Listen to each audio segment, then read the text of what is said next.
প্রার্থী গিয়ে সেই ভোটগুলা সিল দিবে নাকি জামাত দিবে এ বিষয়ে আমরা তাদের কাছে প্রশ্ন তুলেছি। তারা বলেছে এ বিষয়ে তারা কিছু উদ্যোগ নিয়েছে, কিন্তু তারা সম্পূর্ণরূপে মৃত ভোটার লিস্ট থেকে বাদ দিতে পারে নাই। মৃত ভোটার যদি ভোটার লিস্ট থেকে বাদ না দিতে পারে তাহলে এটা জনগণের একটি ইলেকশন হবে না, এটি একটি লোক দেখানো নাটকে পর্যবেসিত হবে। এজন্য আমরা তাদেরকে বলেছি একটি ক্রেডিবল ভোটার লিস্ট লাগবে আমাদের।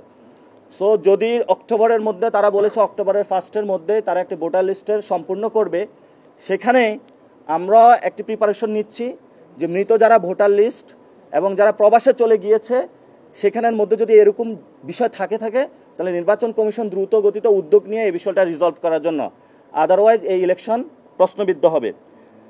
আর একটা হলো যে আমরা আজকে ইলেকশন কমিশনে তাদের কনসার্নে নিয়ে এসেছি, ইলেকশন কমিশনের টেন্ডার থেকে শুরু করে বিভিন্ন জায়গায় এনআইডি কার্যক্রম নিয়ে অনেক দুর্নীতির খবর পাওয়া যাচ্ছে। যদি কোনো প্রতিষ্ঠান দুর্নীতিগ্রস্ত হয় সেই প্রতিষ্ঠানের পক্ষে একটি সুন্দর সুষ্ঠু ফেয়ার ইলেকশন দেওয়া বাংলাদেশে পসিবল না। তারা বলেছে এই বিষয়ে তারা উদ্যোগ নেবেন, কিন্তু আমরা আবার এই জুতার তলা ক্ষয় করে ইলেকশন কমিশনে আসবো, আপনাদের সামনে উপস্থিত হব। আরেকটি বিষয় হলো যারা প্রিজাইডিং অফিসার রয়েছে, ইলেকশন কমিশন অলরেডি তাদের নিয়োগগুলো চলছে, অ্যাসিস্ট্যান্ট প্রিজাইডিং অফিসার যারা রয়েছে সেখানে তারা নিয়োগ দিচ্ছে যারা টিচার থেকে। কিন্তু আমরা দেখেছি গত 15 বছরে অনেক স্কুল কলেজ বিভিন্ন জায়গায় যারা হেডমাস্টার হয়েছিল, বিভিন্ন কর্মকর্তা হয়েছিল, তারা আওয়ামী লীগের নিয়োগপ্রাপ্ত ছিল এবং সেখানে উইদাউট এনি মেরিট বেস পরীক্ষা ছাড়া তারা নিয়োগ হয়েছিল। তো তারাই যদি ইলেকশনে অংশগ্রহণ করে এবং তারাই যদি ইলেকশন ওভারসি করে বা সেখানে দায়িত্বে থাকে, আমরা মনে করি না ইলেকশন ক্রেডিবল হবে। অর্থাৎ আগামী ইলেকশনটা কিভাবে ফেয়ার, সুষ্ঠু, ক্রেডিবল করা যায় সেগুলো নিয়ে আজকে আমরা কথা বলেছি। কোন কোন ক্ষেত্রে ইলেকশন কমিশন উদ্যোগ নিতে পারে আমরা সেই ওয়েগুলো তাদেরকে দেখিয়েছি। আমরা চাই গণতান্ত্রিক পন্থার জন্য একটি সুষ্ঠু, সুন্দর, স্বাধীন ইলেকশন কমিশন গঠনের জন্য। আমরা শুধু শাপলার জন্য এই জায়গায় আসি নাই, আমরা একটি নতুন বাংলাদেশের নতুন ইসি বা স্বাধীন ইসি প্রতিষ্ঠার জন্য এখানে এসেছি।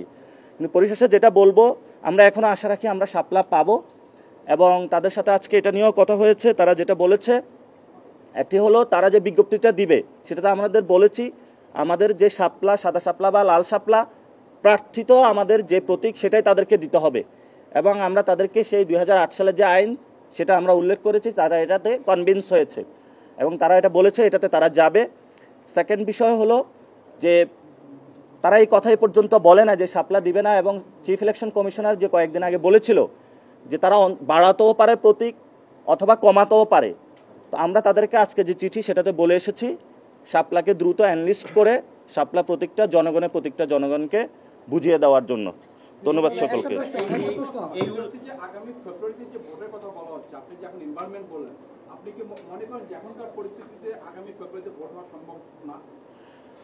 ভোটার লিস্টে এখনো 1.5 কোটি হলো মৃত ভোটার অথবা প্রবাসে যারা চলে গিয়েছে, এগুলো ঠিক করা হয় না এখনো। ইলেকশন কমিশনে এখনো আওয়ামী লীগের যারা কর্মকর্তা ইন্টারচেঞ্জ করে আছে। দুর্নীতি এখানে পুরো প্রতিষ্ঠান এটা দুর্নীতিগ্রস্ত।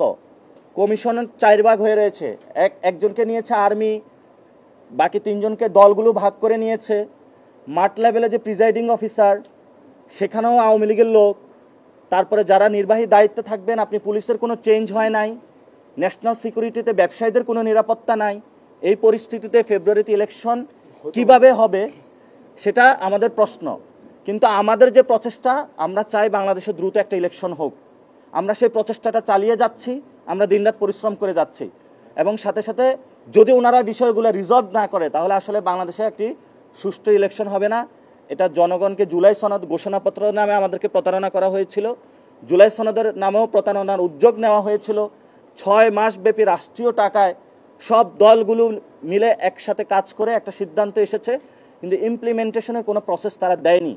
এবং সেখানেও আপনাদের একটা কথা বলে রাখি যে ইলেকশন কমিশনে এখন নিবন্ধিত দল কয়টি? এখন কয়টি আছে?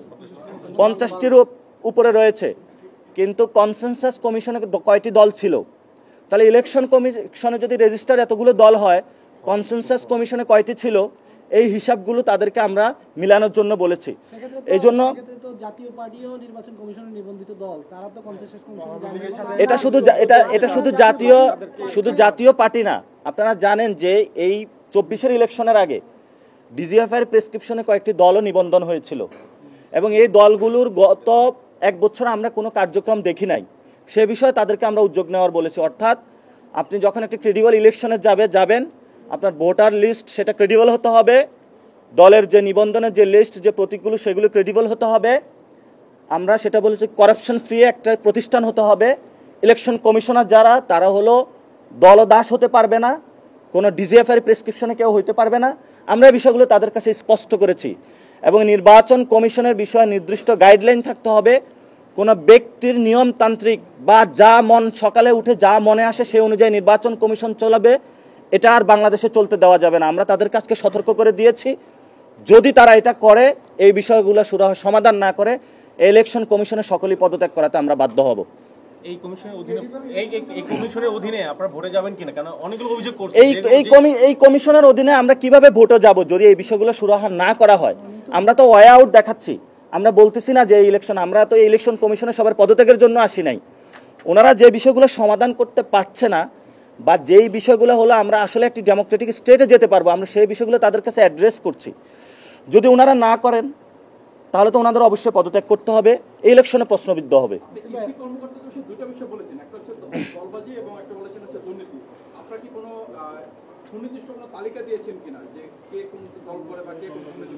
এটা তো আপনারাও জানেন যে ইসির মধ্যে কে আসলে কোন দল। এটা যখন আমরা, যেমন আমি নাগরিক কমিটি যখন আহ্বায়ক ছিলাম, তখন আমাদের কাছেও একটা লিস্ট এসেছিল, সব দলগুলো নিজেদের মধ্যে ভাগ বটোয়ারা করে ইলেকশন কমিশনের অফিসটা ফুল তো খালি ছিল, অন্য সময় তো ফুল খালি থাকে না, 1-2 জন চেঞ্জ হয় বসে, তো সবাই মিলে মিশে বসিয়েছিল। আমরা সেখানে অংশগ্রহণ করি নাই। আমরা বলেছি যে সার্চ কমিটিটা 2022-এর যে নিয়ম অনুযায়ী সেটা তো আসলে আমরা এটা সাপোর্ট করি না, এবং ওই সময় মির্জা ফখরুল জামায়াত থেকে এটার বিরুদ্ধে বলা হয়েছিল। কিন্তু যখন ক্ষমতার প্রশ্ন এসেছে, বাংলাদেশে আসলে গণতন্ত্র নাই, বিএনপি যে গণতন্ত্র বলে, এই গণতন্ত্রের মধ্য দিয়ে আসলে জিয়া ফ্যামিলির কয়েকটা লোক ক্ষমতায় যেতে চায়, পিপলের এম্পাওয়ারমেন্ট হয় না। জামায়াত ইসলামী যে গণতন্ত্র বলে, জামায়াতের ইসলামীর 1-2 লক্ষ নেতাকর্মী ক্ষমতায় যেতে চায় না। আমরা যে গণতন্ত্র বলি, সেই গণতন্ত্রে আমরা পিপলের পাওয়ারমেন্ট চাই, এবং এই জন্য আমরা লড়াইটা চালিয়ে যাচ্ছি। কি একটু স্পষ্ট বলবেন? ঠিক আছে। লাস্ট প্রশ্ন, সেটা হচ্ছে ইসির যে অবস্থান, সেখানে দেখা যাচ্ছে যে আপনারা শাপলা পাচ্ছেন না। আজকে সিলেটের নির্বাচন কমিশনার আনোয়ারুল ইসলাম সরকার বলেছেন তালিকা না থাকে শাপলা পাচ্ছেন না, মোটামুটি এখন পর্যন্ত স্পষ্ট শাপলা পাচ্ছেন না। What next? আমরা এখন পর্যন্ত তাদের যে চিঠি তারা দিয়েছিল আমরা এটা উত্তর দিয়েছি। এখন তারা আগে যেটা বলেছিল যে শাপলা নাকি জাতীয় প্রতীক, এবং তারা বলেছিল যে লিগ্যাল বাইন্ডিং, যেগুলো তারা আমার দাসের মাধ্যমে প্রকাশ করেছিল ফুটনোট দিয়ে, এবং যেহেতু আপনারা জানেন সেখানে তাদের একটা ভালো সম্পর্ক রয়েছে, তো সেই ফুটনোটের জবাবগুলো আমরা তাদেরকে সরাসরি এসে দিয়েছি। সেই জায়গা থেকে তারা সরেছে এবং কনভিন্স হয়েছে। কিন্তু এখন তারা নতুন যুক্তি দাঁড় করিয়েছে যে এটা এনলিস্টেড না। এখন তারা এনলিস্টেড কেন নাই, অথবা এনলিস্টে তারা কোন নীতিমেলা অনুযায়ী এতদিন এনলিস্ট করেছে, সেই বিষয়ে আমরা ব্যাখ্যা চেয়েছি। সো আমরা এখন আশা করি শাপলা পাবো, ইনশাল্লাহ আমরা শাপলা নিয়ে ইলেকশন করব। আপনি এতটুকু আশা করতে শাপলা পাওয়া না প্রশ্নে কেন আমরা তাদের পদত্যাগ করব? যদি ইসি করাপশন ফ্রি না করতে পারে, ইসি যদি মৃত ভোটার লিস্টদের সঠিক সমাধান না করতে পারে, এই বিষয়গুলো সমাধান না করতে পারে, অবশ্যই তো ওনাদের পদত্যাগ করতে হবে। তবে আমরা এখন আশা রাখি শাপলা পাবো এবং শাপলা নিয়ে আমরা ইলেকশন করব। থ্যাংক ইউ ভাই, thank you so very much. জি, সুষ্ঠু নির্বাচন আয়োজনের জন্য ভোট পেছানোর দাবি করবেন? সুষ্ঠু এখন নির্বাচন কমিশনে যদি কেউ বসে রেস্ট নেয়, আপনারা জানেন নির্বাচন কমিশনের অনেকেই প্রবাসী ভোটারের নামে বিদেশে আমোদ প্রমোদে ব্যস্ত, তারা বিদেশে ঘুরে বেড়াচ্ছে, এবং আমাদের যারা ডায়াসপোরা রয়েছে তাদের থেকেও আমরা খোঁজ নিয়েছি, সেখানে যায় মিটিং করে পায়ের উপর পা দুলিয়ে সেখানে তারা ঘুরে বেড়াচ্ছে। বাংলাদেশে যদি এই নির্বাচন কমিশন যদি সদিচ্ছা নিয়ে কোনো দলদাস না হয়ে, কোনো ক্যান্টনমেন্টের দাস না হয়ে 1 মাসও কাজ করে, বাংলাদেশে একটা ক্রেডিবল ইলেকশন দেওয়া সম্ভব। কিন্তু তারা সেই চ্যালেঞ্জটা তারা ফেস করবে কিনা, এই সৎ সাহস আমরা মনে করি ইলেকশন কমিশনের এখনও নাই। তো আজকে থেকেও যারা যদি তারা তাদের এই সৎ সাহস নিয়ে কাজ করে, বাংলাদেশের জনগণের সাথে তারা গাদ্দারি না করে, তাহলে এটা বাংলাদেশে সম্ভব। আমরা বারবার তাদের কাছে এসে সেই দাবিটাই জানাচ্ছি, তাদেরকে একটু জাগানোর চেষ্টা করতেছি। তারা তো ঘুমিয়ে আছে, কিন্তু বাংলাদেশের মানুষ ক্রাইসিসে রয়েছে, এই বিষয়গুলো তাদেরকে বারবার আমরা কানে দেওয়ার চেষ্টা করতেছি, মিডিয়ার মাধ্যমে বাংলাদেশের মানুষকেও জানানোর যে ইসিকে সজাগ করা, ইসিকে দুর্নীতিমুক্ত করা, ইসিকে দল মুক্ত করা, ক্যান্টন মুক্ত করা, এটা এনসিপির একার লড়াই না। এটা সকল সাংবাদিক, সিটিজেন, সিভিল সোসাইটি থেকে শুরু করে সকল রাজনৈতিক দল, বাংলাদেশের সকল মানুষের দায়িত্ব। আমরা সেই দায়িত্বটা পালন করতেছি আমরা সে গণ অভ্যুত্থানও পালন করেছি, ভবিষ্যতেও পালন করব। বাংলাদেশের মানুষের যতগুলো দাবি কাজ আমরা কাজ করে যাব। ধন্যবাদ সকলকে।